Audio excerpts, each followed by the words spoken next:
À ceux du dehors, tout arrive en parabole pour que, en regardant, ils regardent et ne voient pas. Entendant, ils entendent et ne comprennent pas, de peur qu'ils soient retournés et qu'il leur soit fait rémission. Marc 4, 11, 12. Je ne connais personne qui n'a pas chopé ici, parfois définitivement.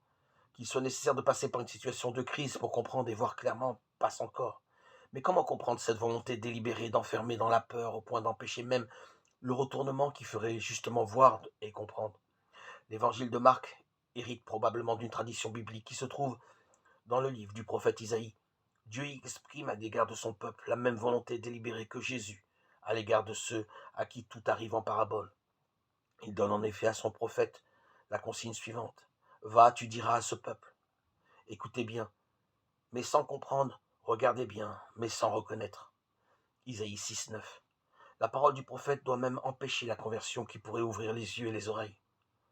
Engourdit le cœur de ce peuple, appesantit ses oreilles, colle-lui les yeux, que de ses yeux il ne voit pas, ni n'entende de ses oreilles, que son cœur ne comprenne pas, qu'il ne puisse se convertir et être guéri. Isaïe 6, 10. L'évangile de Matthieu cite explicitement ce texte biblique, mais le fait dans une version où l'impossibilité de voir et de comprendre s'explique par la dureté de cœur qu'adoptent volontairement ceux qui regardent et entendent.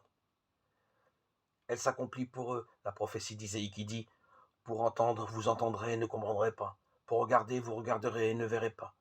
Car s'est épaissi le cœur de ce peuple. D'oreilles dures, ils entendent. Leurs yeux, ils bougent.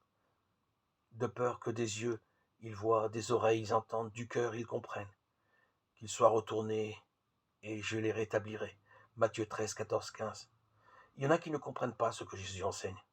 C'est parce qu'ils ne veulent ni regarder ni entendre en raison de la peur qu'ils éprouvent à devoir décider des les retournements que cet enseignement impliquerait pour eux.